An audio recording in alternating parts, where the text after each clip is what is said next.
Hey guys, and welcome back. Now we're going to look at the student orientation module. So you just click on the sub page here. All of my modules are like this. You click on the drop down and it'll open it up, and there will be individual pages inside of that module. So just a heads up, again, that's how that works. And once again, you won't be seeing the ones that are not colored because I do not have those on yet. All right, so this just explains to you what a student orientation module is, and it's basically just your guide to everything that you're going to need for this class. Now, you're seeing a Dropbox over here on the right. Let's skip that for now. We're going to come back to that, and you'll just see that it says, follow through and go through all the different sections. So first, look at the FAQ, read the questions, read the answers. So one thing that I always get is, will we be online at the same time that my teacher is online? Not usually. You can do sessions where we get online together and we do that virtually. But I rarely do that unless a student is actually wanting that. It's so hard to get all of you guys together with your after school schedules. So a lot of the times we will only do that type of learning if you have requested it or need it. May I work at my own pace? You must follow the due dates outlined by the course, which are always due by midnight of an assigned date, but you can decide when you complete that work as long as it's completed on that day. So again, just read through those questions. There are important ones on there. Are there due dates? Again, we just talked about that, so you could read over that. What about makeup work? And this is a good one. So it says that if you're going to be absent, go ahead and do your work ahead of time. Be sure to let your instructor know what and if you will be absent. If you are absent and it's an unexpected illness, then email me and just let me know. That way I can verify it with the school, because I don't get any kind of email. I have to go and check that out myself. And then that way I can make sure that I extend your work and I give you the more time that you need. So just keep me in the know. Let me know what's going on with you. What about late work? Late work is 10 points every day that it's late. So if you don't turn it on the assigned due date, let's say you don't turn work in this Sunday by midnight, you turn it in at 3:00 that morning, or you turn it in at 12 in the afternoon the next day. It's late. It's 10 points late. Email. Make sure that you email using your SPX student email, and make sure when you email me that you include the subject line OCA. It goes into a folder so that I know that they are specifically from my online computer application students. Also know that if you send an email past 7 p.m., that I will not respond until the next morning. So those of you who like to do your work late at night and you might run into questions, I would try to not do that, or at least find a buddy that you can be asking questions for, because I do have an off time where I eat dinner and I go to sleep and I wake up the next morning. So know that 7:00 is my turn off time.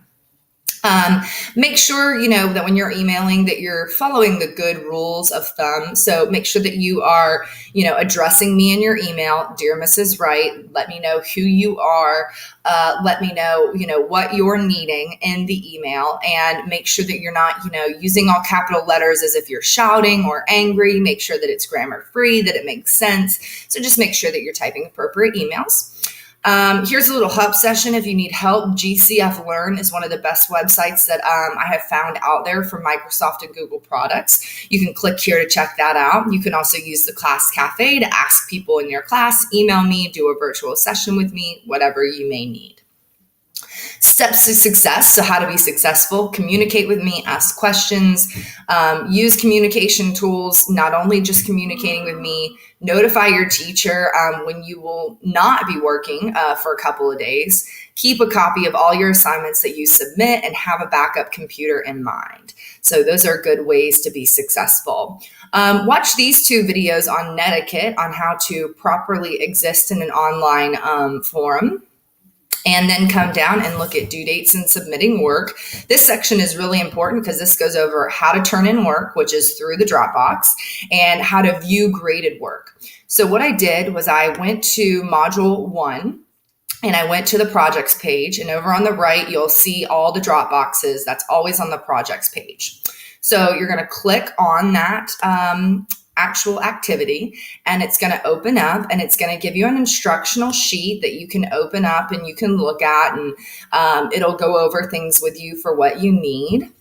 So you can see here that it's just kind of asking you questions, telling you what should go in it.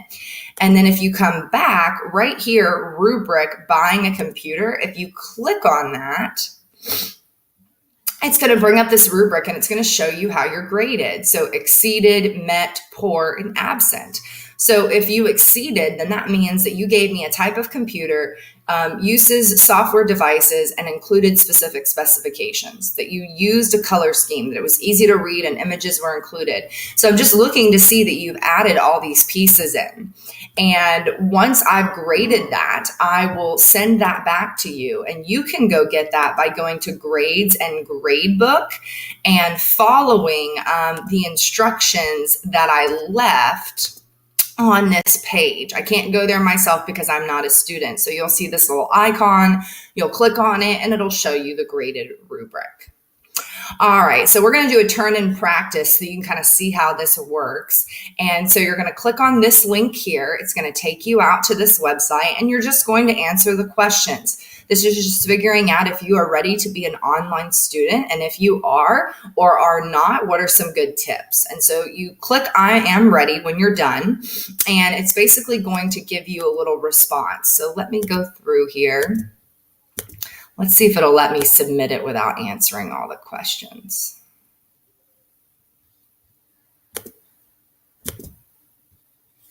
I don't think it will.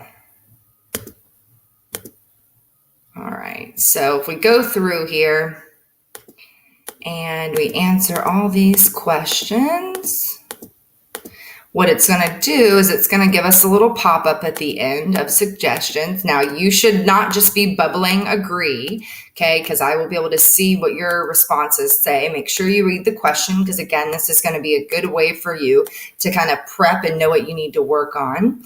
Click, am I ready? And then it's just going to give you some different things that you need to be working on to be an effective online learner. You're going to take a screenshot of this. You can hit the print screen button on your keyboard, or if you have Windows, they have something called the snipping tool that you could pull out and you could snip a picture of this. So a couple of different ways that you could go about doing that. Take a screenshot of it, and then back in our haiku class, if you go to the top, you're going to click on this little plus sign to hand it in. Yours will be a plus sign, and you'll turn that in for me, and that will be your practice turn in. All right, discussion boards, how you be graded on those. Read through that. Here's the grading rubric, and then you're going to have your first discussion board. You're going to introduce yourself to everyone. You're going to tell me your name, the city you live in, the feeder school you attended, sports clubs and activities you enjoy, your favorite subject, and your experience with computers. You'll include a picture of yourself as well. Notice at the bottom it says that you should include at least 2 paragraphs of information in your original post. Then you're going to respond to 2 peers with at least 1 paragraph response. So if you click on introduce yourself, you're going to notice it's not open yet. So if you want me to open it, let me know. And then there will be a plus sign here, and you're going to click on that, and you're going to type out your response. And then once you're done, you're going to read 2 of your peers. And just like in an email, there's going to be like a little reply button, and you're going to hit that, and you're going to reply with at least 1 paragraph response so that you are interacting with your online community. All right, the last thing is your pretest. This is not a grade. This is for data purposes. So you're going to click on this little link here. Again, this doesn't open until the 4th. So if you're ready to get started, let me know. I'll go ahead and open it. You're going to click start this exam.